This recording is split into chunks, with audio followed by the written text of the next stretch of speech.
자, 안녕하세요. 네, 안녕하세요. 자, 오늘 저하고 11장부터 이제 진도를 나가봐야 될 것 같아요. 자, 갖고 있는 기초서 페이지로는 73페이지 한번 펴봐 주시면 좋을 것 같습니다. 자, 이제 시작을 한번 해볼게요. 자, 여러분들 11장에 제가 이제 요번 달에 이제 컨셉이 있잖아요. 그 컨셉이 기초는 말 그대로 개념 위주로 좀 많이 이렇게 큰 타이틀을 볼 수 있도록 정리를 좀 해주세요. 자, 그래서 여러분들 거기 옆에 보면 가로 안에 지금 행정 뭐라고 적혀 있죠? 벌. 그래요. 그러면 요번 달 이제 수업이 다 끝나고 나서 자 이제 2주 남았죠. 이 행정벌이라고 하는 것을 2주 수업을 다 끝나고 났을 때 제목 정도는 우리가 최소한 기억은 해야 되잖아요. 자 그래서 여러분들 그 행정벌 옆으로 화살표 뽑아 보세요. 최소한 제목은 좀 알고 졸업합시다. 기초 강의는. 자 그래서 행정벌은요 크게 보면 행정형벌이라고 하는 것이 있습니다. 행정형벌. 그 다음에 이제 두 번째 줄에다가 행정질서벌이라고 적어주세요. 자, 그래서 이제 제목부터 제가 쉽게 설명을 하고 넘어갈 가면 일단 여러분들 행정까지는 똑같잖아요. 행정까지는. 근데 여기 형벌이라고 했을 때 형벌은 말 그대로 형사처벌이죠. 자, 지금 12월에 우리가 얼굴 뵙고 있는데요. 이 연말이 되면 절대 하지 말아야 되는 거. 뉴스에 매번 나오는 게 음주운전이잖아요. 그러니까 혼자서 한강에 코 빠지고 죽는 건 아무 상관이 없어요. 근데 음주운전해서 다른 사람을 자꾸 피해를 주니까 문제가 되는 거니까 절대 음주운전하면 안 되겠죠. 만약에 하다 적발돼서 뭐 남을 다치게 하거나 이런 일이 생겼는데 뭐 5만 원짜리 과태료 뛸게요. 이러진 않을 거 아니에요. 그 뉴스에 5만 원짜리 과태료 띄웠다고 나오겠습니까? 형사처벌을 받겠죠. 형사처벌 딱 그러면 뭐나 뭐가 느껴져요. 징역이나 벌금이 느껴지지 않습니까? 확 와닿잖아요. 자 그리고 이제 뭐 최근에도 저도 그런 일이 있었는데 이거 운전하다 보면 그냥 무의식적으로 이렇게 뭐 속도 위반 11km, 12km 이렇게 찍히는 경우도 있거든요. 요번엔 뭐 최근에도 그런 일이 있었어요. 그래서 뭐 주차 질서 등등등등. 그럼 요런 우리 앞유리창에 보면 뭐가 딱 붙어 있어요? 과태료. 그래서 주차 질서 안 지키고 요 강남역 사거리에다 차 딱 대나 봐. 수업 끝나고 나면 아마 차가 없어졌을걸? 그렇지 않겠어요? 어딘가 없어졌을 거야. 그럼 당연히 견인보관소에 가 있겠죠. 앞유리창에 떡하니 과태료 붙어가지고 그런 게 바로 주차 질서를 지키지 않았기 때문에 우리에게 부과되는 페널티다. 그러니까 이런 것들이 이제 이번 달에 필요해요. 자, 근데 여러분들 그 밑에 여백이 조금 있으시면요. 지난주 거 제가 잠깐 복습할게요. 자, 서로를 위해서는 복습을 안 해야 되거든, 사실은. 이게 서로를 위하는 길은 아니에요. 왜냐하면 여러분들 오늘도 안 올려다 왔기 때문에 자, 뭐 자꾸 물어보고 그러면 막 부담스러워 갖고 내가 이거 할 수 있을까 싶고 이러면서 1월부터 이제 한 명씩 사라지거든요. 자, 그래서 행정처분 지난주에 배운 거. 자, 등록 취소라는 거 지난주에 배웠죠? 두 번째가 업무정지. 자, 그래서 우리 면허증으로 제가 열심히 지난주에도 강의했고요. 자, 여러분들 지갑 안에 있는 면허증으로 보면 면허 취소와 면허 정지가 기다리고 있죠. 그래서 행정까지는 똑같죠. 봐봐, 행정까지는 다 똑같죠. 그래서 여기 처분이 딱 나오면 취소, 정지, 취소, 정지 이런 느낌은 들어야 돼요. 자, 그래서 이 두 가지를 제가 세트. 그 다음에 이제 자격 취소라고 하는 것이 있잖아요. 그리고 요거하고 또 세트 되는 게 자격 뭐죠? 정지. 그래서 요것도 보는 대로 취소, 정지, 취소, 정지 그런 게 세트. 그 다음에 마지막으로 우리하고 전혀 상관없는 거래정보사업자 지정 취소라고 하는 것이죠. 지정정지라는 거는 없어요. 참고적으로. 그래서 이렇게 딱 놓고 봐서 이런 타이틀들을 요번 기초 때 섭렵하셔야 돼요. 그리고 나서 이제 제가 앞으로 1월달, 3월달, 5월달 가면서 여기다 얼마나 많은 살들을 붙여가면서 열심히 강의를 하겠습니까? 그럴 때 이제 붙여 나가는 연습들이 기본, 심화, 문제집반에서 계속 이제 내년 10월까지 붙이도록 하겠습니다. 자, 이건 지난주 했으니까 넘어가고요. 자, 오늘은 이제 행정형벌, 자, 징역벌금이고요. 특히 요 징역벌금은 우리 중개사법에 3년 3천과 1년 1천 두 개밖에 없습니다. 그리고 여기 과태료 있죠? 요거는 500만 원 과태료하고 100만 원 과태료 두 개밖에 없습니다. 그래서 뭐 그렇게 많은 분량은 아니기 때문에 뭐 요 정도 분량은 충분히 이해할 수 있습니다. 자, 그럼 이제 3년 3천부터 이제 본 게임 시작하죠. 내려오세요. 자, 거기 이제 맨 위에 행정형벌이라고 하는 제목이 있고 자, 형벌의 의 찾아보시고요. 자, 2번부터 가겠습니다. 자, 거기 보면 제재가 3년 이하의 징역 또는 3천만 원 이하의 벌금 맞죠? 이거 여러분 이제 저하고 다 열심히 이제 해서 애울 거예요. 자, 여러분들도 할 수 있지만 저도 많이 도와드릴 거예요. 자, 그래서 그냥 대충 스캔해 볼까요? 개설 등록 안 하고 영업을 했다. 두 번째, 부정하게 등록을 했다. 그다음에 세 번째가 분양, 임대 등과 관련 있는 증서의 중개 알선 뭐 이런 것들이에요. 근데 요 중에 가장 기초 때 꼭 전달하고 싶은 게 바로 4번입니다. 자, 4번에 보면 의뢰인과 무슨 거래요? 직접 거래. 진짜 시험에 잘 나와요. 그러니까 제가 이렇게 파트마다 잘 나온다고 매주 찍어주는 게 있을 거예요. 여러분들 아마 책 펼쳐보면요. 별표들이 많이 돼 있어요. 그것들만 딱 기억해서 가지고 와도 이번 기초 잘 듣는 거야. 직접 거래 진짜 잘 나와요. 그래서 고객이 찾아와서 집 좀 팔아주세요. 그럴 때 중개업자분이 제가 살게요. 또 어떤 분이 저 상가 좀 하나 구해주세요. 아니 제가 상가가 하나 있는데 한번 보실래요? 제 거 사세요. 이런 게 대표적인 고객과의 거래가 직접 거래입니다. 그래서 하지 마시라는 얘기고 금지행위에서도 잘 나오지만 제지에서도 상당히 잘 나옵니다. 이런 거 하나만 딱 기억해 놓으세요. 자, 그리고 이제 오늘의 가장 3년 3전에서 중요한 거. 자, 제가 제안을 한번 할게요. 자, 여러분들 거기에 지금 3년 이하의 징역 또는 3천만 원 이하의 벌금 사유가 있는데요. 거기 6번부터 시작해서 자, 제안 한번 할게요. 6번, 7번, 8번, 9번, 10번 나온 거 보여요? 쫙 묶으세요. 자, 제가 복습 한번 시켜드릴게요. 웬만하면 복습 안 하고 싶은데 한 번만 할게요. 6번부터 10번까지 쫙 묶으세요. 묶었어요? 자, 죄송한데 다음 페이지 11번, 12번 두 개 있지 않아요? 두 개 묶으세요. 자, 그러면 여러분들 6번부터 시작해가지고 12번까지 묶잖아요? 그러면 요 12번까지를 묶게 되면 토탈 여러분은 7개를 묶으신 거예요. 근데 여러분들 뭐 기억하시지 못하고 계실 수 있는데 요 7개를 한꺼번에 이렇게 묶으셨죠? 그 앞에다 이렇게 한번 써주세요. 뭐라고 적냐면 부동산 거래 질서 교란행위라고 적어주세요. 제가 요번 주 오늘 지금 목요일에 촬영하고 있는데요. 월요일 날 부평, 화요일 날 노원, 수요일 날 종로, 오늘 목요일 날 강남인데요. 자, 모든 학원에다가 다 숙제를 냈습니다. 이 부동산 거래질서 교란행위가 지금 몇 개가 있죠? 7개. 요거를 제가 어떤 숙제를 모든 학원에 공통적으로 내냐면 오늘 낮에 요 7개를 본인이 한번 암기를 한번 해보세요. 자, 왜 제가 이렇게까지 초반인데 에우라가까지 얘기하는지를 제가 지금부터 복습을 한번 짧게 시켜드리고 가도록 하겠습니다. 자, 여러분들 거기다 펜 딱 꽂아 놓으시고요. 자, 갖고 있는 기초서 49페이지 한번 펴보세요. 자, 기초서 49페이지 한번 갔다 올게요. 자, 기초서 49페이지를 잠깐 펴보시면요. 챕터 6장 해가지고 개업공인중개사의 의무 및 책임 나와 있죠. 거기 보면 어때요? 막 시커멓지 않아요? 엄청 열심히 했어 그때. 잘 있죠? 별표들.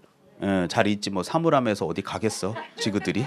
발이 있는 것도 아니고 1월 때부터 와갖고 또 별표 칠 거야. 기다려. 자, 그래서 쭉 나와 있는데 거기에 8번 9번 두 개가 묶여 있을걸요. 그리고 밑에 누구든지 그래갖고 제가 분유회장 얘기했을걸요. 그래서 1번 2번 죄송한데 잠깐 50페이지 가보면 3, 4, 5번이 묶여 있지 않아요? 그래서 위에 8번 9번과 1, 2, 3, 4, 5를 쫙 묶어서 분명히 여러분 손으로 뭔가를 썼을 텐데 뭐라고 써 있나요? 부동산 거래질서 교란행위 아니에요. 그렇죠. 그러니까 이 부동산 거래에서 교란행위를 왜 제가 초반에 물론 제가 앞으로 도와드릴 거야. 근데 저는 항상 그래. 제가 도와드리는 거 물론 맞는데 여러분들이 하려고 할 때 제가 도와드려야 더 진짜 효과가 극대화되지. 그냥 가만히 기다려서 나 좀 먹여봐. 나 학원비 냈잖아. 그럼 못 붙어요 시험에. 공부는 자기가 하려고 할 때 이게 도움이 되는 거야. 자, 그럼 이제 첫 번째가 금지행위 아니에요. 금지행위에 들어가요 안 들어가요? 들어가지. 그러니까 거기 뭐 나온다고 얘기했으면 본인이 이제 3월에 시험 봐서 점수가 나오고 안 나오고가 예민하신 분들은 어떻게 해야 점수가 나와요? 애워야 돼? 출석만 하면 돼? 그럼 본인만의 시간을 한번 가져봐. 그래서 애워도 보고 노력도 해봐요. 물론 제가 도와드리겠지만. 자, 그 다음에 이제 또 정리해 봅시다. 자, 쭉 뒤로 가서 65페이지 한번 펴봐봐요. 나 보여줄게. 이거 얼마나 중요한 걸 여러분 이번 달에 배우신 건지. 63페이지. 자, 63페이지 맨 밑에 보면 네모 5번 있을 거예요. 63페이지 맨 밑에 네모 5번 보칙이라고 써 있나요? 자, 63페이지 맨 밑에 초록색 1번이 신고 포상금 제도가 배웠습니다. 자, 그럼 거기 포상금에 보면 포상금 사유에 1번이 개설 등록 안 하고 영업했다 써 있죠. 자, 넘겨보세요. 이제 앞으로 다 해야 돼 이거. 자, 넘겨보면 2번, 3번, 4번, 5번 나와 있죠. 분명히 5번에 별표가 쳐 있어. 왜 제가 강남만 별표 안 쳐줘요? 제가 나가는 모든 학원 똑같이 5번은 별표가 쳐 있어요. 근데 5번에 뭐라고 적혀 있어요? 거 봐. 부동산 거래질서 교란행위 또 나오잖아. 그러니까 지금 부동산과 교란행위는 지금 여러분이 보는 대로 포상금 사유예요, 아니에요? 거 봐, 포상금 사유잖아. 그다음 세 번째, 죄송하지만 바로 옆에 65페이지 가보세요. 자, 65페이지 보면 거기 위에서 네 번째 줄 보세요. 초록색 3번 보여요? 자, 거기 보면 거기도 부동산 거래처 교란행위 무슨 센터요? 거 봐, 신고센터 봐. 또 나오잖아, 부동산 거래 교란행위. 그러면서 그 밑에 박스 봐봐. 기역, 니은, 디귿, 리을, 미음, 비읍, 시오 보여요? 그게 7개라고. 이게 안 나오는 데가 없어요. 그러면 요번에 최소한 기초 강의 때 다는 못해도 1월 달 올 때 요거는 나 기억나요 이러고 와야 되는데 하나도 안 기억나서 다시 와서 또 별표를 7개를 또 치는단 말이야. 그러면 3월 달 점수가 잘 안 나와요. 자, 그래서 넘겨보시면 내가 그 숙제를 낼게요. 자, 그래서 66페이지에서 67페이지로 가보면 자, 맨 위에 그림 그려 있나요? 네, 거기 보면 분명히 제가 설명한 흔적이 있을 겁니다. 그거를 나올 가능성이 굉장히 크다 하면서 여러 가지 농담들 많이 했었습니다. 자, 그러면서 이제 다시 뒤로 오세요. 자, 다시 뒤로. 자, 다시 뒤로 오세요. 73페이지입니다. 자, 73페이지를 딱 오시게 되면 또 6번, 7번, 8번, 9번 또 묻고 있죠. 자, 벌써 몇 주째 합니까? 이거 나온다는 얘기를. 그쵸? 자, 그렇다면 네 번째는요. 몇 년 몇 천이에요? 3년 3천이에요? 1년 1천이에요? 3년서. 그거 써 있잖아요. 됐어요? 봐요. 얼마나 열심히 강의했어요. 지금 이번 기초 강의지만. 그렇다면 여러분이 1차, 2차 올해 동차 합격하는 게 나의 목표다. 그러면 오늘 낮에 숙제 내겠습니다. 자, 앞으로 도와드리겠습니다. 하지만 본인이 7개가 뭔지 다 아셨으면 앞글자를 따던 뒷글자든 스토리를 만들던 자기만의 한번 공부를 해보세요. 알겠죠? 자, 저는 3월 달부터 이제 암기하는 거를 좀 도와드리도록 하겠습니다. 1월 달, 2월 달까지는 또 학원에 1월 달에 처음 오시는 분들이 계시겠는데 오자마자 금포, 신삼 그러면 그분들이 무슨 말인지 하나도 못 알아먹으니까 심화 때부터 암기 버전으로 강의 버전을 바꿔드릴게요. 자, 됐습니다. 자, 그럼 이해하셨고 따라서 부동산 거래질서 교란행위는 3년 3천입니다. 1년 1천에 들어가지 않습니다. 됐죠? 파트 올해 반드시 나옵니다. 이 안에서 이제. 자, 넘어가고요. 74페이지에 보면 자, 요번에는 이제 1년 1천 사유가 있는데요. 자, 여기서 몇 가지만 그냥 얘기하고 넘어갈게요. 자, 3번, 4번 두 개 체킹해 놓으시면 좋을 것 같아요. 자, 3번, 4번 두 개 체킹하십시오. 그 최근에도 저한테 질문이 좀 많이 오는데 그 3번 같은 경우에 보면 이중으로 개설 등록한 거잖아요. 그러면 사무실이 몇 개예요? 2개죠. 근데 밑에 보면 4번에 둘 이상의 사무소라고 써 있죠. 그럼 사무실이 몇 개예요? 2개. 그렇다면 선생님, 아니 3번과 4번은 똑같은 말이잖아요. 근데 왜 번호가 달라요? 뭐가 다른지 답변 부탁드려요. 자, 요새 하루에 질문이 많이 올 때 벌써 기초인데도 하루에 40개씩 질문이 와요. 그래서 내가 깜짝 놀랐어요. 작년보다. 예, 그러니까 더 초반에 열심히 하는 분이 많다는 얘기죠. 자, 그래서 답변 많이 했는데 자, 질문하실까봐 제가 그냥 미리 질문할게 답변해 드릴게요. 이중으로 등록을 했다는 얘기는 강남에다 등록을 하고 인근적인 서초구에다 등록을 또 하는 거야. 그런데 중요한 건 밑에 둘 이상의 사무소는 강남에는 원래 사무실이가 등록이 돼 있죠. 근데 서초에는 그냥 오피스텔 하나 얻어. 오피스텔 하나 얻어가지고 이렇게 지금 우리 8층에 있잖아요. 8층에 그냥 하나 얻어서 해 그냥. 그리고 광고 내. 근데 지나가다 보면 이 건물에 광고판도 없으니까 모르잖아. 간판도 없으니까. 그러고서 서초에서 몇 달 해먹고 빠져. 얘 가죠. 그리고 이제 하남시로 가. 거기서 또 오피스텔 하나 얻어. 갖고 몰래 몇 달 해먹어. 광고 내서. 그리고 적절하게 해서 또 빠져. 그리고 이제 저 구리시로 가. 또 몇 달 해먹어. 이런 게 둘 이상의 사무소예요.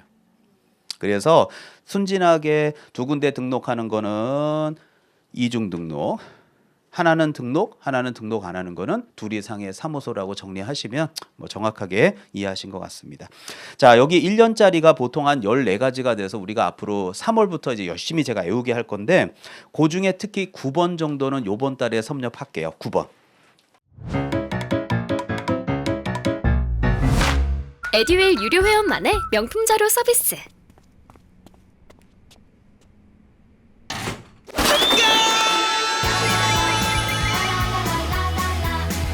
고퀄리티 명품 자료의 혜택. 오직 에듀윌 유료 회원에게만. 에듀윌. 자, 9번은 딱 체킹해 놓으세요. 거기 보면 계곡, 자, 9번 앞에다 써주시면 좋을 것 같아요. 자, 9번 앞에다가 거래정보사업자라고 적어주세요. 자, 그래서 여러분들 거기 번호 9번 앞에다가 뭐라고 적는다고요?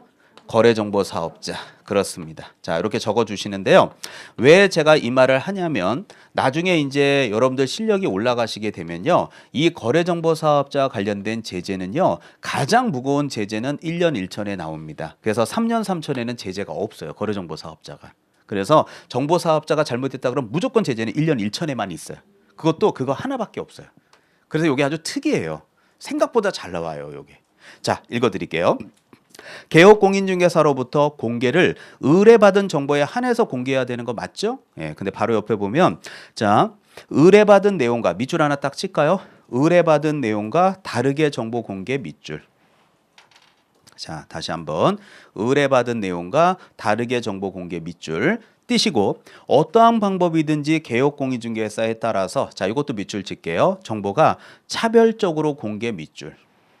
그래서 다르게 정보를 공개하거나 차별적으로 공개했다. 요게 요 문구에서 가장 핵심 문구인데요. 시험에 생각보다 잘 나와요. 거래정보사업자 얘기로서. 자, 이래서 위반한 거래정보사업자 얘기입니다. 자, 그리고 밑에 10번은요. 체킹 안 하셔도 될 것 같은데요. 요번 공인중개사 32회 시험에 10번의 비밀 준수가 나왔거든요. 그래서 제재가 1년짜리예요, 3년짜리예요 이미 물어봤거든요. 비밀 준수. 그래서 요번 32회 때 나왔으면 33회 때 또 내지는 않겠죠. 이렇게 많은 사람이 응시하는 시험에 답이 똑같을 수는 없어요. 그래서 그냥 참고하셔도 될 것 같습니다. 자, 나머지들 앞에 우리 했던 아까 갔던 금지행위 있죠? 거기 있는 내용들이야. 쭉 읽어보면 똑같아. 자, 그 얘기를 반복하면 시간이 너무 아까우니까 이번 달에는 그 정도로 하겠습니다. 자, 다음 오른쪽 75페이지 가겠습니다. 자, 요번에는 이제 여러분들 500만 원 이하의 과태료를 한번 들어가 볼게요. 자, 그럼 500만 원 과태료인데 자, 그중에 1번을 보면 개업공인중개사 써 있죠. 거기 기억번도 생각보단 잘 나와요. 자, 거기 보면 개공이가 표시 광고한 거 맞아요? 자, 근데 여러분들 거기서 하나 꼭 기억하셔야 되는 게 있어요. 개업공인중개사가 표시 광고를 했는데 표시 광고를 돈 내고 정당하게 했다고 처벌을 받는 거는 잘못된 거죠. 거기 보면 무슨 표시 광고요? 부당이라고 하는 게 뭐냐면 말 그대로 허위 매물. 그래서 뭐 여러분들 다 느껴요. 막 보면 뭐 바보 아닌 이상 나이 이제 40, 50 넘어가면 광고들 보면 아유, 요즘도 이런 광고 보고 속는 사람도 있나? 근데 있어요, 항상. 예를 들어서 뭐 수익률 10% 확정 지급 2년간 그 뭐 그렇게 해놓고 나서 시행사 다 부도 내버리면 그것이지 뭐 알게 뭐야. 그러니까 그런 거 다 뻥이란 말이야. 자, 거기 보면 이제 부당한 표시 광고. 그럼 대표적인 부당한 표시 광고 허위 매물이 뭐예요? A번. 애초부터 없어. 이해 가요? 강남에 8억짜리 아파트가 어디 있어? 강남역 사거리. 없어. 애초부터 거짓말이야. 그리고 두 번째는 있어. 있는데 가면 팔렸다고 얘기해. 예, 그래서 가격 갖고 사람 장난짓거리 하는 거야. 그래서 가격 가지고.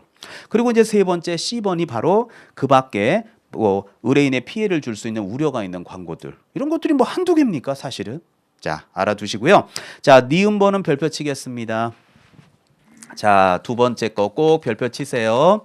자, 니은에 보면 자, 거기 네 글자 사음절에 핵심 어구가 하나 있거든요. 성실 정확하게 중개대상물에 뭐를 안 했어요? 확인 설명. 그렇죠. 요거 확인 설명. 요거 딱 체킹해 놓으세요. 자, 공인중개사 26회 때부터 어떤 스타일의 문제가 많이 나오냐면 기억 못 하셔도 좋아요. 자, 확인 설명을 똑바로 못 한 거죠. 예, 그러면 보고 얘기하셔도 좋아요. 첫 바퀴니까 500만 원 이하의 과태료예요. 업무 정지예요. 근데 그 시험에 업무 정지라고 내요. 왠지 업무 정지인 것 같지? 많이 틀립니다. 500 이하 과태료입니다. 이거 시험 보면요. 생각 잘 안 나요. 그러니까 많은 거 바라는 거 아니야. 그냥 이거 부당하다, 확인 설명이다. 요 정도만 외워놔도 이번에 기초 때 엄청 공부 많이 한 거예요. 많은 걸 필기 안 하잖아. 딱 요 정도야. 자, 그리고 밑에 자, 그리고 이제 동그라미 2번에 정보통신 서비스 제공자 나오는 거 보여요? 예, 여기 잠깐만 보십시오. 자, 제가 그 많은 분들이 저한테 이제 그 질문을 하셔서 저는 사실은 제가 수업 시간에 이렇게 얘기했기 때문에 다 이해하셨을 거다라고 생각을 하는데 요게 이제 그 한두 달이 지나고 나면 의외로 이게 부작용 사례가 많이 접수가 됐어요. 자, 작년 선배들이 겪었던 시행착오를 후배인 여러분은 기초 때부터 그냥 들어주시죠. 자, 작년 선배들이 이제 공부를 몇 달 했어. 한 6개월을 했어. 그래서 이제 대충은 알 것 같아. 근데 문제를 풀 때마다 꺼림직한 게 있었나 봐. 뭐가 꺼림직했냐면 여기 보면 위에는 뭐예요? 정보통신 서비스 제공자죠. 밑에는요. 거래정보 사업자야. 그냥 읽으면 그냥 그런 것 같다라고 생각이 들어. 근데 얘하고 얘를 공부하다 보면 비스무꾸리하지 않아요?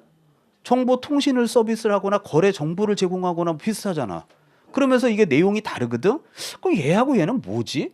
대충은 알겠는데 개념에 떠오르질 않아. 그래서 많은 분들이 질문을 하시더라고요. 자, 그래서 얘가 기초 때 처음부터 딱 휘어잡아 드릴게요. 자, 거기 여러분들 정보통신 서비스 제공자 써있죠, 제목. 거기다가 네이버라고 적으세요, 그냥. 자, 네이버. 아, 대한민국 사람이라면 인터넷을 뭐 킬 줄만 안다면 네이버 정도는 다 알잖아요. 모르실 수도 있겠지만 그래도 보편 타당하게 자, 네이버 뭔지는 알죠? 자, 요 정도 갖고 수업하겠습니다. 자, 저를 보시죠. 자, 끝. 자, 제가 이런 얘기를 해볼게요.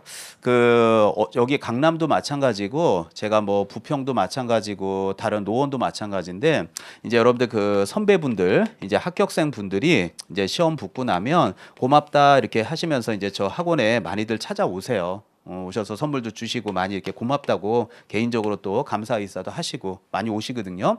근데 이제 이렇게 합격을 하시고 나서 실무를 종사하시게 되고 그렇게 돼서 이제 드디어 여러분이 되고 싶어하는 개공이가 되시려고 지금 실무교육 신청하신 분들 많아요, 협회. 예, 그래야 요걸 실무교육을 받아야 실무를 종사할 수 있잖아요.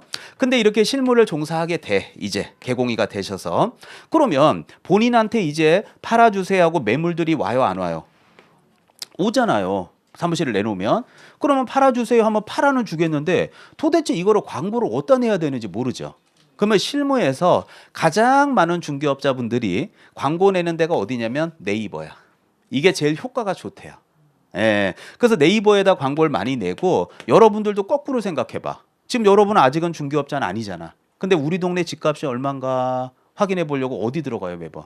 국토부 실거래가 가거나 아니면 네이버에 가서 단지 찍고 야, 이거 또 올랐네 집값이. 이러고 그러면 확인했잖아. 그러듯이 중개업자분들도 여러분이 거기를 제일 많이 본다는 걸 알아. 그래서 네이버에 광고를 하는데 이 네이버가 있잖아요. 처음에는 그러진 않았는데 요새는 되게 엄격해. 제가 여쭤보니까 실무하는 분한테 여쭤보니까 허위 매물 올릴 수 있죠. 그럼 허위 매물 올리면 원아웃이야. 투아웃이야. 쓰리아웃 될 수 있죠. 그럼 광고 정지야. 광고 정지라고. 예. 그래서 너무 허위 매물을 많이 올리니까 자, 쓰리아웃 정지. 광고 못 하게 해 버려. 그만큼. 자, 그리고 실제로도 이거 네이버에 광고 내는 것도 돈이 적지는 않더라고요. 자, 이런 거야. 그럼 여기서 지금 네이버 측을 뭐라고 표현한다고요? 정보통신 서비스 제공자. 그러면 여기 부동산을 얘기할게요. 여기가 강남역 사거리에 있는 황금부동산이라고 칠게. 그냥 하는 소리예요. 근데 이 부동산에서 허위 매물을 많이 올렸을 수 있죠. 그러면 이제 이거를 국토교통부 장관이 지도 감독을 해요. 그래서 국장이 정보통신 서비스 제공자인 네이버 측에다가 야, 네이버, 네, 너 그 강남역 사거리에 지금 광고하고 있는 황금부동산 있잖아. 네, 저 중개업자 저 전화번호하고 좀 신상 좀 줘봐. 얘 검찰에 고발 조치하게. 아니 무슨 강남에 8억짜리 아파트가 있다고 뭐 말도 안 되는 소리 삘삘 이거 좀 갖다 넣어버리게 좀 얘기 좀 해봐. 그러면 네이버 측에서는요 국장님한테 여기 황금부동산 중개업자에 대한 개인적인 정보들을 제공할까요? 안 하려고 그럴까요? 잘 한번 통념상 생각해봐. 안 하려고 하겠죠. 만약에 하게 돼서 국장이 이쪽에를 고발 조치했다 그럼 황금부동산은 어떻게 제 정보를 아셨냐고. 네이버에서 꼰질렀다고. 그러면 이 수많은 중개업자분들이 무슨 생각해? 네이버에는 광고하면 안 된다고. 왜? 우리가 갖고 있는 이 정보를 전부 정부에다 제공하는 업체니까 우리 하면 안 된다고.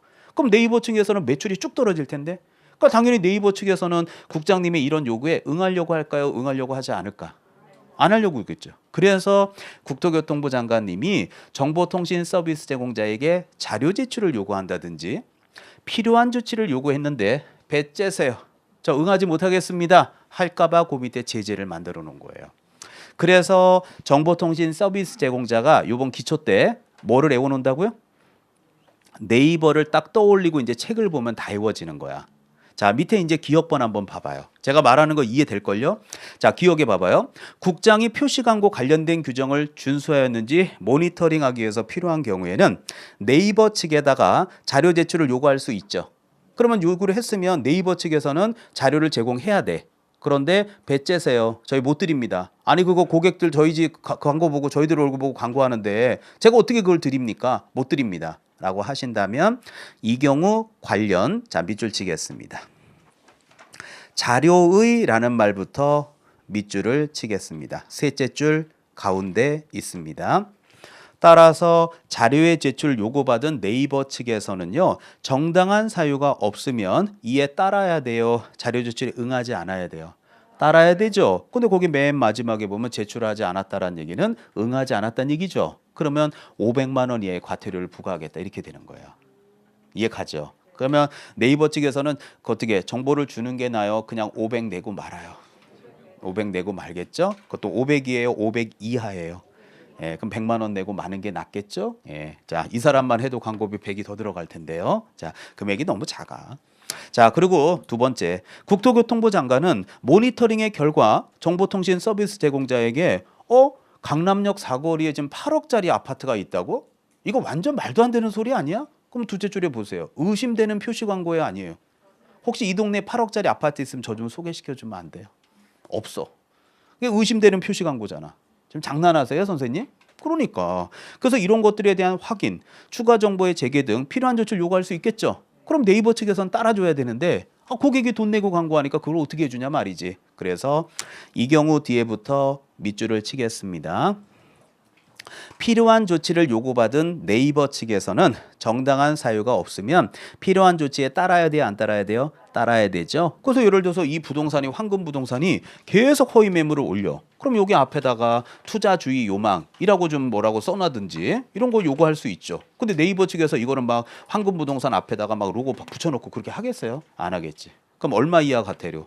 500만. 그 얘기예요, 이게. 그러니까 사실 알고 보면 별게 없는데 이거를 개념을 떠올리고 보면 쉽지만 이게 없이 들으면 뭔가 이상해. 밍하다고요.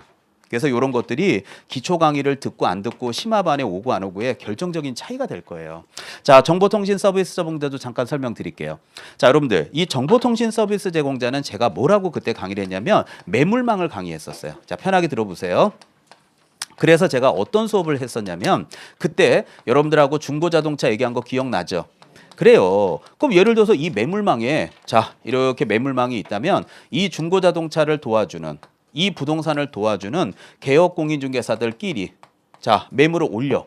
그리고 그 매물을 보고 중개업자분이 이 매물망 보고 연락해요 안 해요? 하죠. 근데 여기 중개업자분께서는 매도인을 모시고 있는 중개업자분이고 이 중개업자분은 매수인을 모시고 있는 중개업자분이에요. 그럴 수 있죠. 그럼 서로 연락해. 저기요 정보만 보고 연락드렸는데요. 저는 강남역 사거리에서 영업하고 있는 황금부동산 A입니다. 아니 근데 거기 지금 과천에 떼대대댕 아파트가 있으시잖아요. 아 예 매물 있습니다. 아 그거 저희 고객이 과천으로 이사를 가고 싶다는데 혹시 낮에 모시고 가면 과천 아파트 볼 수 있나요? 아유 오세요. 언제든지 보여드릴게요. 그럼 제가 이따가 모시고 2시까지 가겠습니다. 오세요. 그럼 이제 모시고 가겠죠? 그래서 이제 이렇게 연결을 시켜주겠죠. 그리고 나서 이렇게 다리 역할을 할 수 있게 도와주는 대표적인 게 매물망이고 이게 이제 대표적으로 좀 매물망 그러면 안 떠오른다 그러면 많이 물어봐요. 선생님 그러면 이 매물망이 우리 앱에 깔아있는 직방, 다방 이런 것도 매물망인가요? 그거는 거래정보 사업자는 아니에요. 왜냐하면 이 거래정보 사업자가 되려면 여러분들 이 정보 사업자는 이 매물망은 하나 조심하셔야 돼요. 개업공인중개사들끼리만 보는 걸까요? 소비자도 보는 걸까요? 그렇지. 근데 여러분들 직방 다방은 내가 물어볼게. 직방 다방은 개업공인중개사들끼리만 봐요. 여러분도 지금 검색해 볼 수 있어. 앱 깔아갖고 검색해 볼 수 있잖아. 강남역 사거리 원룸하고 찾아봐. 그럼 원룸에 뭐 보증금 5천에 월세 40, 50, 60 다 떠 있다고. 그러니까 그거는 어떻게 보면 이 정보통신에 가까운 거지. 그래요. 그래서 이 대표적인 게 이 협회 있잖아요. 협회에 가보시면 뭐 탱크라든지 또는 협회 가보면 이제 K랜이라든지 뭐 이런 것들이 있어요. 이런 거 정보망들. 그래서 이런 것들은 중개업자들끼리만 보는 거예요. 그래서 만약에 혼동스럽다 그러면 자 결론 낼게. 중개업자들끼리만 보는 내부망을 뭐라고 불러요? 거래정보망이라고 부르고 네이버는 중개업자만 봐요? 일반인도 다 봐? 아니 무슨 네이버를 중개업자만 봐. 말도 안 되는 소리를 해. 여러분이 무슨 중개업자라서 그동안 네이버를 봤어. 그냥 우리 동네 아파트 얼마나 하나 다 볼 수 있잖아. 그런 게 정보통신 서비스. 이런 느낌이면 돼요. 이해돼요 이제? 그래서 이게 개념이 안 떠오르니까 그러니까 이런 걸 배우는 게 기초 수업이야. 이걸 모른다고 책을 못 읽는 건 아니지만 알고 책을 보는 거하고 모르고 보는 건 분명히 달라요. 나중에 시간이 흐르면. 자, 됐습니다. 넘기시죠. 자, 76페이지 보면 거래정보사업자 협회 참고하시고요. 자, 쓸데없는 건 뺄게요. 자, 여러분들 5번 한번 봐주실래요? 자, 76페이지 정가운데 동그라미 5번 찾았어요? 네, 그거 중요합니다. 체킹하세요.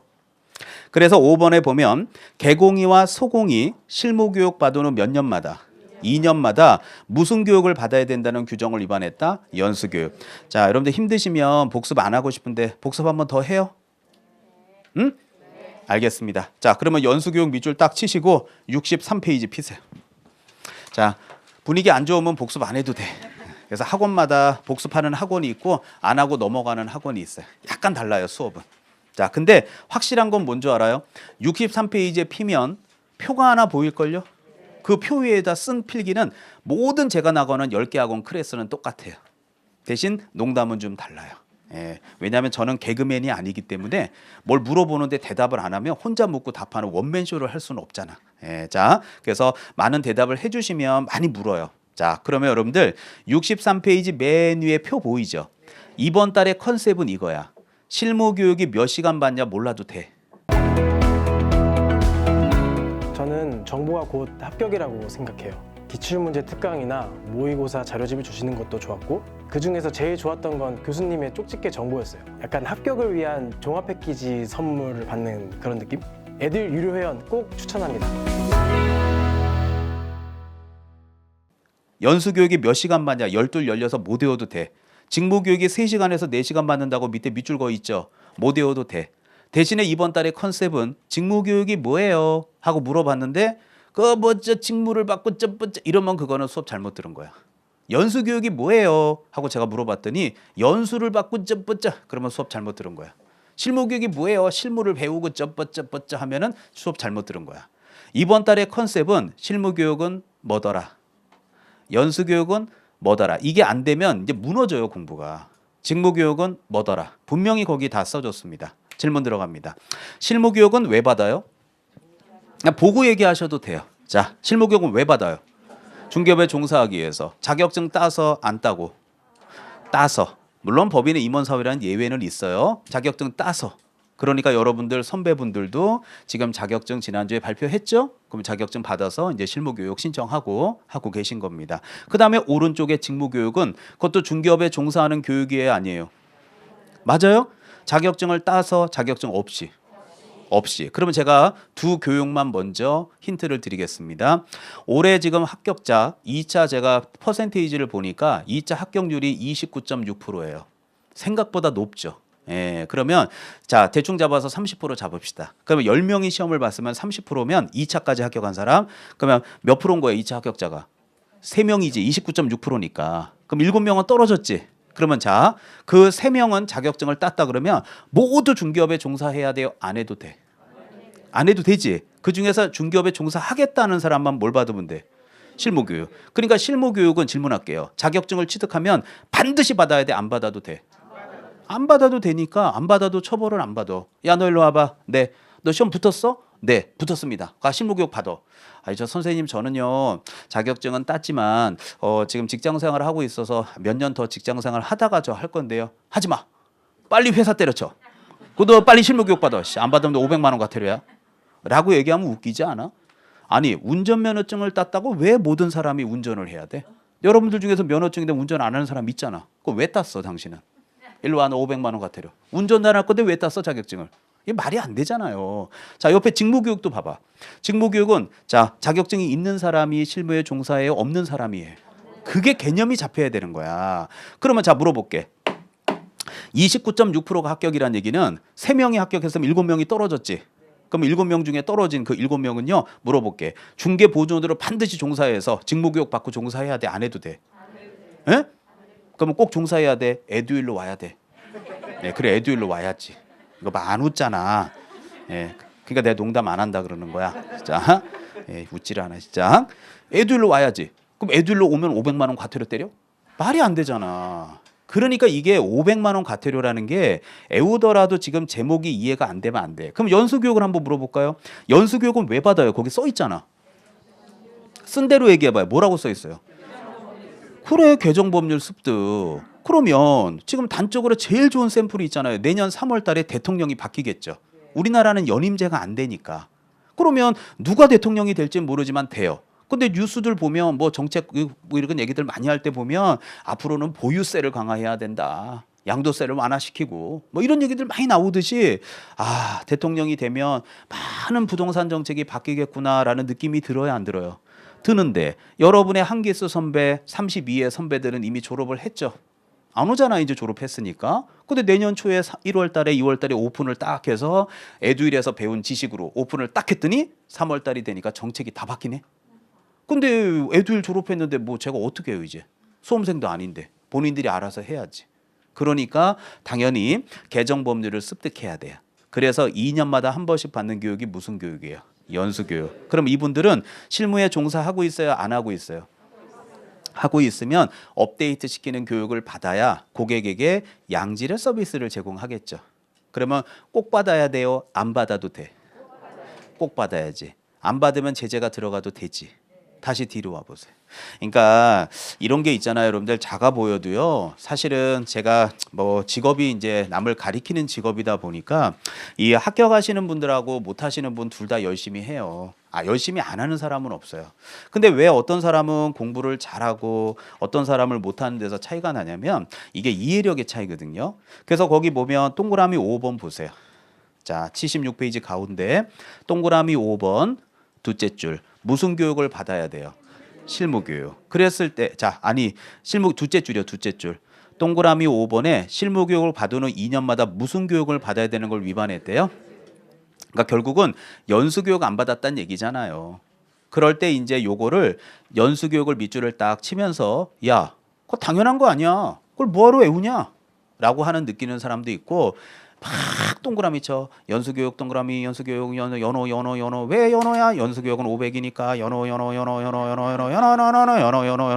하고서 왜 그래 빵꾸가 나. 실무교육 X 왜 그래 몰라. 연수교육이래 막 동그라미 쳐. 딱 덮어. 아이씨 무슨 교육이었지? 아이씨 또 생각이 안 나네. 또 펴. 연어 막 이래. 근데 합격은 할 수 있어. 근데 다른 과목이 문제야. 예. 그래서 응용해서 나오는 민법이나 개론이 힘들어 1차에서. 그래서 그게 자기 능력인 거야. 근데 공부를 잘하는 애들은 그걸 읽으면 아니 이거 당연한 거 아니야? 아니 중개업 하는 사람이니까 받아야지 안 받으면 연수교육 500인 거 당연한 거 아니야? 라고 얘기하면 걔가 대단해 보여요. 역시 걘 재수가 없어. 아씨 재수 없어. 씨. 연어 이러고 있는데 아니 그걸 왜 외워? 당연하잖아? 그럼 여러분 학교 낼 때 걘 재수 없는 친구야. 왜 날 째려봐? 그러니까 그걸 뭐하러 외우냐 이거야. 당연히 연수교육이 개정법률이니까 중개업 하려면 받아야지. 그렇게 이해하는 사람도 있다. 그러니까 연어 하는 거를 다른 쪽에다 쏟으니까 공부할 수 있는 분량이 늘어나니까 점수가 잘 나오는 거야. 그런 사람은. 에이, 그만 얘기하자. 에이, 자 내려와. 자 그래서 차이가 나는 거야. 이게 능력에. 그러니까 내가 그래서 여러분들이 요 기초 때 이런 지식들을 좀 자꾸 가져가라고 얘기를 하는 거예요. 이게 되게 커요. 나중에 지나 보면. 지금 볼 때는 할만하죠? 안 그래. 이제 나중에 7개 이제 넣었다 뺐다 하면서 틀린 건 몇 개 골라 묶으면 찾아봐 하고 이제 모의고사 팍 내면 숨이 콱 막힌다 이제. 자 내려가시죠. 자 100만 원 이하 과태료입니다. 자 제가 그러면 좀 힌트를 줄게요. 3번 4번 묶어보세요. 자 3번 4번 묶어보십시오. 자 그래서 여러분들 그 3번 4번을 딱 묶어보시면 거기에 자 제가 읽다가 밑줄을 좀 치거나 동그라미를 칠게요. 개공이가 의뢰받은 대상물에 대해서 자 표시 광고 밑줄 자 한번 따라주세요. 그냥 저 믿고 오셨으니까 표시 광고 밑줄 쳤어요?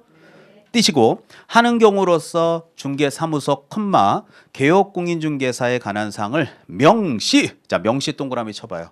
여러분들 명시라는 뜻은 광고를 할 때는요 자기가 떳떳하게 광고할 거면 다 넣고 광고해야 돼요. 그냥 핸드폰 번호만 넣고 광고하면 돼요. 그래. 한번 제가 떳떳하게 강의해 볼까? 광고해 볼까요? 서울특별시 역삼동 이해 가요? 강남구 역삼동 뭐 예를 들어서 아세아 빌딩 103호 황금부동산 대표 임선정 010-123-4567 이해 가요? 롯데캐슬 23억 절충 가능 22억 광고하면 되잖아. 허위 매물이잖아. 바로 나 찾아올 수 있잖아. 근데 허위 매물 광고하는 사람이 자기 주소 어디 있다고까지 다 넣고 하겠어요? 서초동 일대 아파트 급매물 다량 물건 확보 24시간 상담한형 010-123-4567 이게 무슨 광고야? 이런 광고들이 허위 광고일 수 가능성이 크지. 이런 게 바로 100만 원 이하의 과태료예요. 그다음 바로 밑에 4번에 보면 개공이가 자 인터넷 밑줄 띄시고 자 대상물에 대해서 자 표시 광고 밑줄 띄시고 하는 때 종류별로 소재지, 면적, 가격 등 명시 동그라미. 자 그러면 3번, 4번 둘 다 표시 광고 맞죠? 자, 저 좀 보세요. 제가 일부러 지금 안 지우고 있는 거 모르시죠? 자, 여기 봐봐요. 이런 게 크다니까. 제가 조금 전에 500만 원 이하의 과태료에 표시 광고란 말을 썼는데 거기에 두 글자 동그라미 친 게 뭐예요? 부당. 부당이라는 건 어떤 매물이에요? 허위 매물이지. 근데 거기는 부당이에요? 명시예요? 명시지. 그럼 시험에 어떻게 나올지 보이지 않아? 부당이죠? 100만 원 이하 과태료죠? 이러고 나오겠지. 자, 지금 동그라미 친 건 뭐예요? 명시죠? 500만 원 이하 과태료죠? 아니 보이잖아 문제가. 그거 이제 3월 달에 모의고사 보는 거야. 그럴 때 이제 명시가 뭐고 부당이 뭔지 이제 계속 1년 동안 가는 거지 뭐. 어렵지 않아. 그리고 5번, 6번도 제가 좀 팁을 줄게요. 자, 5번, 6번 묶어봐봐요. 자, 5번, 6번 읽다가 밑줄 2개 동그라미 딱 2개 칠게요. 중개사무소에 이전 신고라고 돼 있나요? 자, 신고 동그라미. 그 다음 휴업, 폐업, 재개, 변경 신고라고 돼 있죠. 신고 동그라미. 자, 동그라미 친 글자가 뭐예요?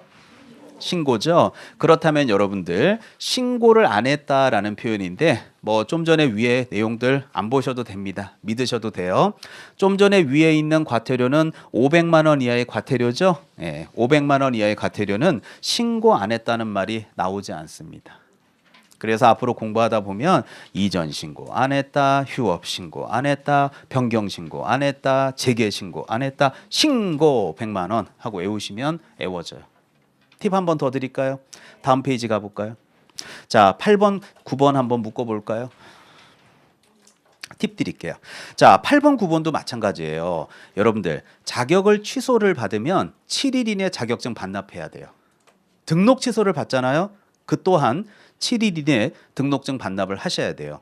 그런데 안 하는 분들이 계시기 때문에 8번, 9번이 만들어진 거예요. 그래서 8번에 보면 자, 공인중개사 거기 자격증 반납이라고 써 있나요? 예, 반납 동그라미. 그래서 첫째 줄 시작하자마자 자격증 반납 나와 있잖아요. 반납 동그라미 띄시고 9번도 보면 요번에는 등록증을 뭐 안 했다고요? 반납 동그라미. 자, 지금 100만 원 이하의 과태료가 10개가 있어. 근데 여러분에게 처음에 기초 때 팁을 드린다면 자, 잘 생각해 보시면 명시 나왔나요? 자, 3번, 4번. 5번, 6번은 뭐죠? 신고 나왔나요? 네. 8번, 9번이 뭐예요? 반납. 요 세 개 두 굿만 외워놓으면 벌써 10개 중에서 6개를 외웠습니다. 4개 남았습니다. 우리에겐 앞으로 10개월의 시간이 남았습니다. 마음만 먹으면 내년 10월까지 못 외우지 않습니다. 이해 가죠? 근데 마음을 안 먹는 거야 지금은. 왜? 민법 공부하라고. 알겠죠? 그렇지만 요 정도만 외워놔도 분명히 1월달, 3월달 갈 때 큰 도움이 되지 않을까 싶습니다. 됐나요? 부당한 표시 광고는 얼마라고요? 500만 원 이하의 과태료고 명시 규정을 위반하면 얼마라고요? 100만 원 이하의 과태료. 그런 게 요번 기초 때 딱 정리해가지고 1월달까지 가져올 수 있도록 본인 나름대로의 노력을 해보십시오. 쉽지만 임팩트 있게 전달했습니다. 자, 이제 챕터 12장으로 가겠습니다. 자, 오늘의 이제 메인 게임입니다. 자, 여기서 이제 시간을 오늘 대폭 할애할 건데 자, 들어보시죠. 자, 여러분들 그 12장에 자, 부동산 거래 신고 등에 관한 법률이다. 자, 여기다가 이제 오늘 시간을 거의 대부분을 여기다가 이제 저는 다 할애하려고 예상하고 있습니다. 자, 잠깐만 저 좀 보시죠. 자, 작년에도 제가 여러분 선배들한테 얘기했어요. 저를 믿어보세요. 자, 이제 앞으로 1년 보면 알 거예요. 자, 여기서 보통 6개에서 7문제 나올 거다라고 큰 소리 뻥뻥 쳤어요. 매 학기마다. 예상대로 32회 때 7문제 나왔습니다. 엄청 많이 나온 거 아니에요? 제가 지난번에도 말씀드렸죠. 공부를 단기간 내에 이렇게 6개월 만에 합격하는 친구들의 공통적인 특성은 앞에 빈도표를 본다고요. 우리 공인중개사 여기 12장까지가 법부분의 끝인데요. 10장 좀 전에 아까 취소 정지 기억나죠? 등록 취소, 업무 정지, 자격 취소, 자격 정지. 그 파트에서 시험 문제가 6개에서 8개 나와요.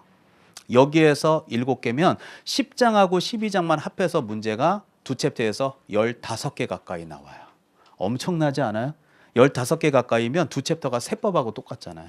엄청나게 많이 나와. 그러니까 공부를 한다면 10장, 12장을 오늘 낮에 공부를 하는 게 진짜 점수 올리는 데는 가장 최고입니다. 자, 이제 그 얘기 그만하고, 자, 이제 첫 번째. 자, 여기에 이제 첫 번째가 바로 부동산 거래 신고와 관련된 부분 정리해야 될 것 같고요. 자, 두 번째가 6월 1일부터 신설된 주택임대차 신고제도. 근데 여기가 7개가 나오는 게 중요한 게 아니라 외울 게 엄청나게 많아. 그래서 7개 나오는 거를 몰라서 그러는 게 아니라 외울 게 많아서 그래. 이제 제가 많이 도와드려야 돼요, 여기. 자, 그다음에 세 번째가 바로 외국인 등의 국내 부동산 취득입니다. 자, 부동산 취득이고요. 요때 이제 신고나 허가 받아라 하는 내용이 이제 학습하게 됩니다. 그리고 마지막으로 네 번째가 토지 거래 허가입니다. 자, 요게 네 가지가 나오는데, 자, 요번 32회 시험에 뭐 꼭 배점을 알고 싶다. 나도 가중치에 대해서 알고 싶다 그러면, 자, 32회 시험에 부동산 거래 신고 2문제 나왔습니다. 자, 요거는 2021년 6월 1일부터 시행된 주택임대차 신고 불과 몇 달 안 됐죠. 예, 그래서 한 문제밖에 안 나옵니다. 외국인 등의 국내 부동산 취득 신고 예상대로 한 문제 나왔습니다. 토지거래 허가 3문제 쏟아집니다. 외울 게 엄청 많습니다. 자, 오늘 기초서는 좀 슬림하게 만들어 놨고요. 그래서 합격과 불합격은 1번과 4번에서 좌지우지합니다. 아무리 공부 못해도요, 빵점 만든 선배들은 없죠. 다 40, 50은 맞거든요. 예, 그런 분들은 3번은 맞아요. 대신 1번, 4번이 틀립니다. 예, 2번은 뭐 이번에 신설된 제도라 아주 가볍게 출제할 겁니다. 자, 그럼 이제 부동산 거래 신고부터 제가 좀 배경 지식을 좀 깔아야 될 것 같아서, 자, 시간 좀 세이브하고 전달하겠습니다. 자, 이제 가로 열고 2개 하나 고만 쓰고 저 좀 봐봐요. 자, 이제 고만 쓰고. 어떤 분은 집에 와서 애워. 둘, 하나, 셋. 그걸 뭐하러 애워 그거를. 자, 아이 웃겨 죽겠어 아주. 그리고 7개를 1월 달에 와서 마치 안 쓴 표정으로 또 가로 열고 7을 써. 그리고 수업 끝나면 책 꽂고 또 집에 가고. 네, 자, 계속 그런 분들 많이 봤어요. 자, 이제 부동산 거래 신고가 뭔지를 설명하겠습니다. 올해도 쏟아질 겁니다. 이 파트에서. 자, 들어보세요. 자, 저는 그래요. 이 첫 바퀴 때 이 부동산 거래 신고라고 하는 게 도대체 뭐냐, 이 개념을 좀 참 잡아드리고 싶어요. 근데 제가 이제 그 매 정권마다 부동산 정책이 궁금해요. 내년에 이제 대통령이 바뀌시면 그 정권의 핵심은 뭘지. 근데 이 제도가 만들어진 내용이 들어보세요. 2005년도에 만들어져서 정확하게 2006년도 1월 1일부터 시행이 된 내용입니다. 참고적으로 저는 이때 강의하고 있었고, 이때 이제 대통령께서 어떤 내용을 바꾸는지 저도 되게 궁금해했거든요. 이 정부가 노무현 정부입니다.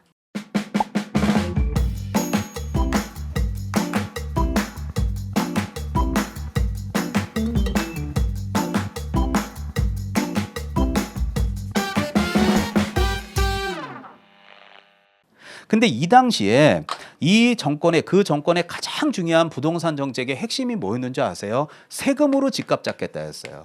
그 당시의 핵심이.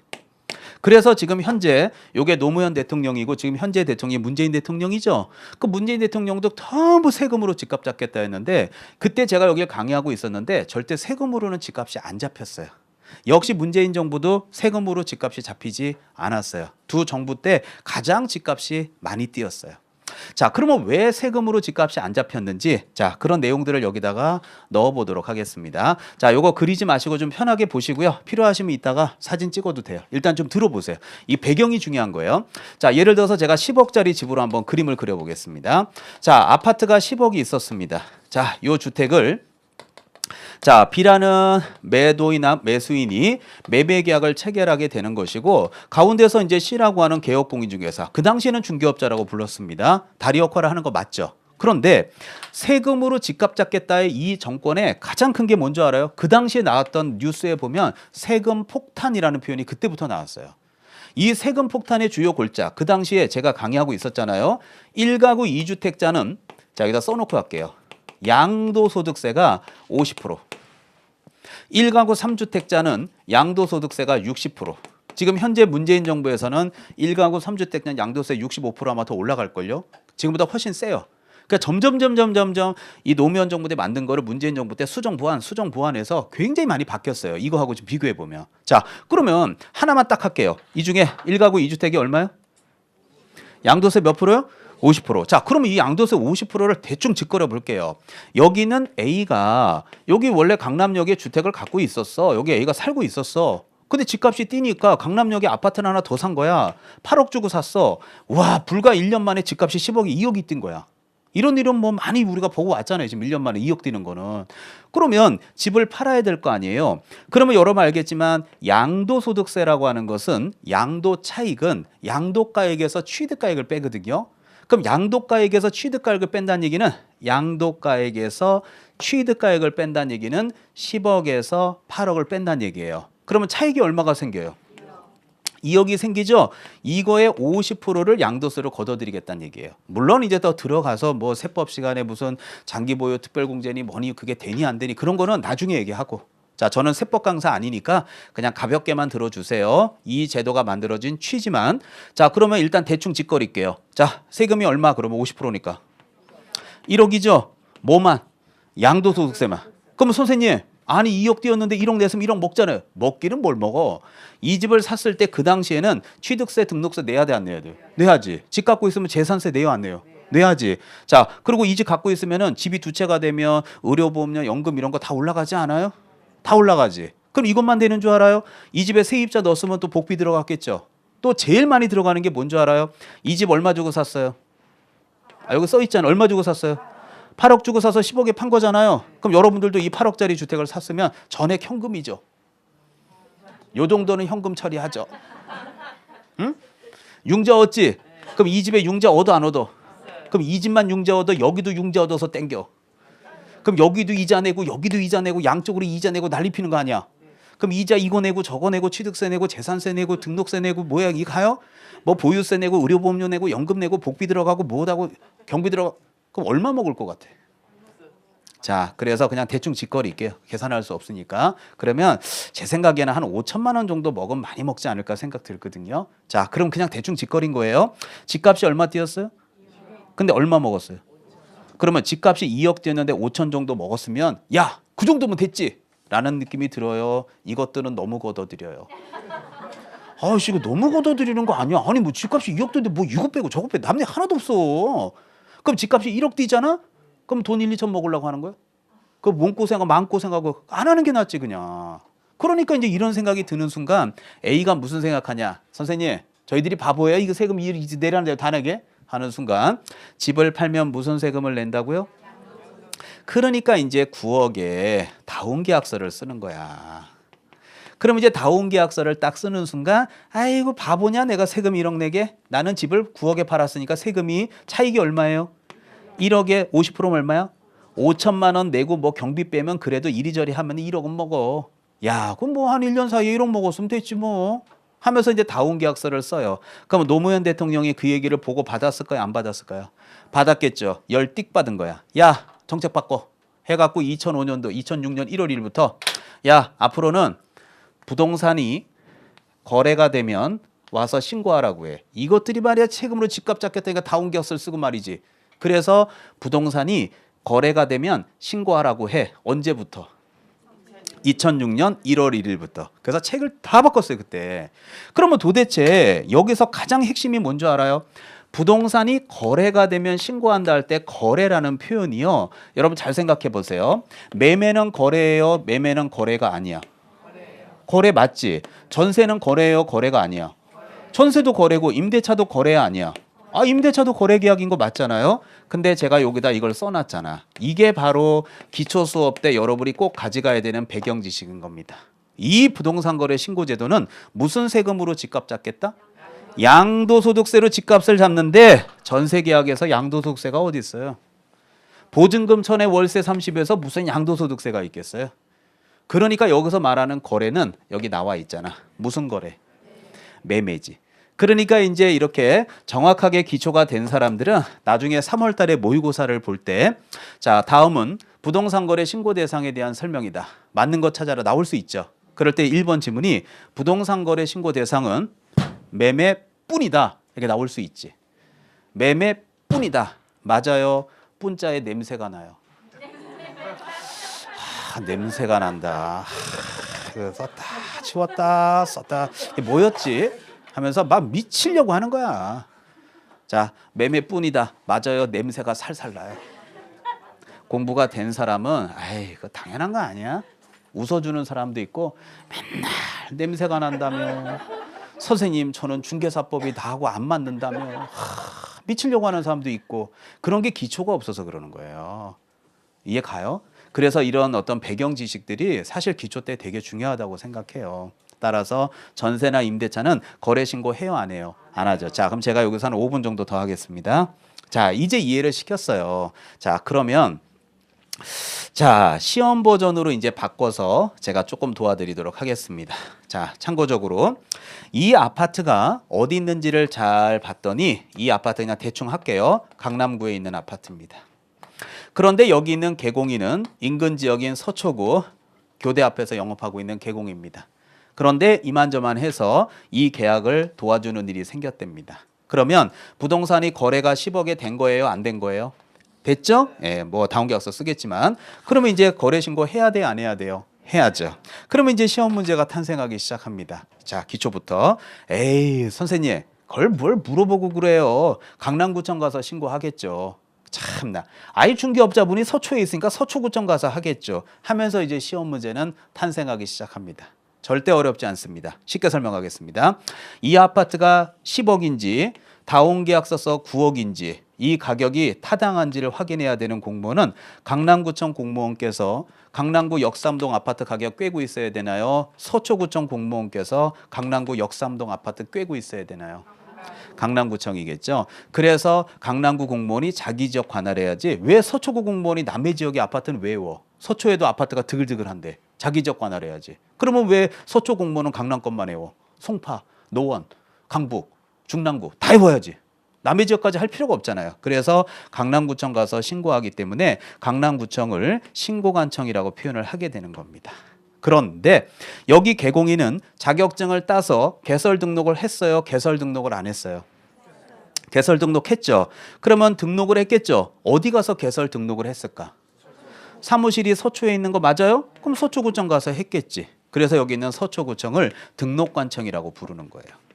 이런 게 기초 수업인 거야. 그래서 물론 서초에 있는 개공이가 서초에 있는 아파트를 도와주지 말라는 법은 없어. 하지만 거꾸로 서초에 사무실이 있다고 왜 꼭 서초 것만 해야 돼? 강남 거도 송파 거도 다 할 수 있지. 그렇기 때문에 신고관청과 등록관청은 동격이에요, 아니에요? 아닙니다. 그래서 이제 이거를 말장난 치는 문제들이 공인중개사 31회 때 기출문제로 역시 출제했습니다. 그래서 등록관청과 신고관청은 다릅니다. 한 번만 얘기해 보십시오. 신고관청은 뭘 기준으로 하는 것 같아요? 부동산 소재지 시군구청장. 자, 등록관청은 뭘 기준으로 하는 것 같아요? 사무소 소재지 시군구청장이며 이거를 따지면 강남구청에 가서 며칠 이내냐면 30일 이내에 부동산 거래 신고를 하셔야 됩니다. 느낌 오죠? 근데 이거 30은 기본인 거야. 이거 외웠다고 합격자 모임에 오지는 않습니다. 자, 개념 잡은 걸로 믿고 요까지 제가 정리하고 나가도록 하겠습니다. 갖고 있는 기초서 77페이지 보시죠. 이게 기초인 거야. 자, 읽어드리면서 제가 밑줄을 몇 개 치겠습니다. 자, 쌍가로 1번. 자, 77페이지 초록색 1번에 신고 의무자 및 신고 대상. 쌍가로 1번 읽겠습니다. 거래 당사자가 직접 계약을 했을 때 거래 당사자는 다음의 계약을 체결했을 때에는 두째 줄 끝에 계약 체결일로부터 며칠 이내 30일 이내에 찾았죠? 자, 셋째 줄로 갑니다. 그 권리의 대상인 자, 밑줄 칠까요? 부동산 등 밑줄. 자, 기초 때는 제가 가로 안에 있는 말은 절대 잊지 않겠습니다. 가로 빼고 그냥 가로를 무시하시고 읽어주세요. 부동산 등의 소재지를 관할하는 시장까지 밑줄. 가로 빼겠습니다.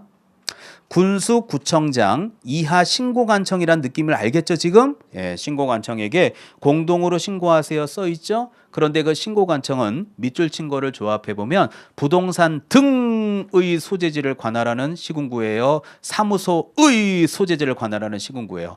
부동산. 그래서 제가 지금 이 그림을 아주 쉽게 설명을 드린 거예요. 그래서 강남구청이 신고관청이 되는 거예요.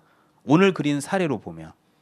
자, 그럼 이제 내려오세요. 그런데 다만 거래 당사자 등 일방이 국가나 지자체, 공공기관 등등등등 국가 등일 때에는 누가 신고를 하여야 한다. 국가 등이 신고를 하여야 한다. 써 있죠. 자, 내려오세요.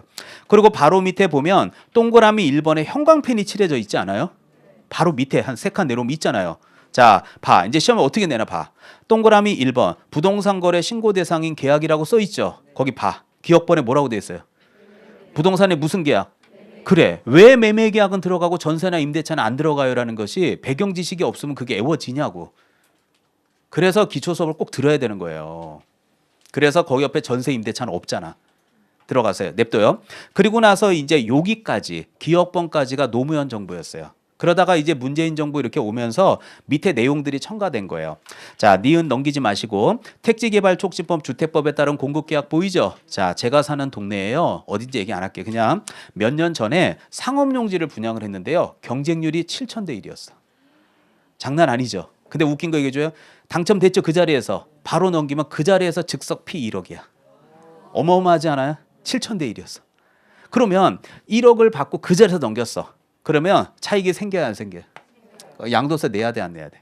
그러니까 우리가 이렇게 기존에 갖고 있는 주택만 넘겼을 때 차익이 생기는 게 아니라 당첨되자마자 그 자리에 막 바로 피 받고 넘길 수도 있지. 그리고 이제 관청에는 무피라고 넘겼다 그러겠지만 당사자들끼리 피가 있잖아. 그 세금 걷어야 될 거 아니야. 그런 게 바로 공급계약이라고요. 그럼 뭐 이게 택지라든지 상업용지라든지 이런 걸 공급할 거 아니에요? 그런 해당 법률이 있겠지. 그 법률이 분양에 관한 법률, 공공주택특별법, 도시개발법 이런 것들이 다 그런 내용들이야 이거예요. 자, 나중에 이제 저하고 외우자고요. 넘기세요. 자, 공법 시간에도 배우는 도시 및 주거환경 정비법, 빈집 및 소규모 주택 정비에 관한 특례법, 산업입지 주택 택지개발 촉진법 이런 것들이에요. 그리고 또 하나 밑에 디귿번에 보면 다음에 해당되는 지위의 매매계약 보여요? 자, 이것도 돈이 차익이 생기거든. 자, 기억번에 보면 A번에 택지개발촉진법, 주택법 등등등에 따라서 공급받을 자로 선정된 지위 보이죠? 옆으로 화살표. 거기다 분양권이라고 적으세요. 자, 분양권. 여러분들 아파트 분양받죠? 분양받으면 피가 붙어요? 피가 안 붙어요? 피 붙지? 그럼 피 받고 넘기지? 그럼 차익이 생긴 거야 안 생긴 거야? 생겼지? 여기 봐봐. 그럼 무슨 세금 내? 이게 이거의 핵심이라니까. 또 밑에 도시 및 주거환경 정비법. 이제 공법 시간에 지금 여러분 처음이라서 이게 무슨 법이야 그런다고. 근데 도시 및 주거환경 정비법을 공법 시간에 배우세요. 거기 공법 들어보면 관리처분계획인가 이런 거 들어요. 그러니까 듣게 돼. 그러니까 기다리래. 첫 바퀴 때 어떻게 다 알겠어. 그래서 그런 등등등등 맨 마지막에 입주자로 선정된 집이 보여요? 옆으로 화살표. 그게 입주권이에요. 그래서 분명히 차익이 생기잖아. 그러면 왜 재개발 찬성했어? 돈이 생기니까 찬성해. 돈이 안 생기고 적자인데 찬성하겠어요? 생기니까. 그럼 세금을 내야 될 거 아니야. 그게 바로 양도소득세 아니야. 걷어드리겠다고 그런 것도. 거기까지. 자, 여러분들 밑에 그 내용까지는 조금 길어지니까 제가 여기까지 하고 잠깐 쉬었다 오겠습니다. 자, 여기 총무님한테 부탁드릴게요. 칠판 지우지 마세요. 예, 그냥 내비리 두시면 요 와서 연결해서 진행하겠습니다. 자, 10분 쉬겠습니다.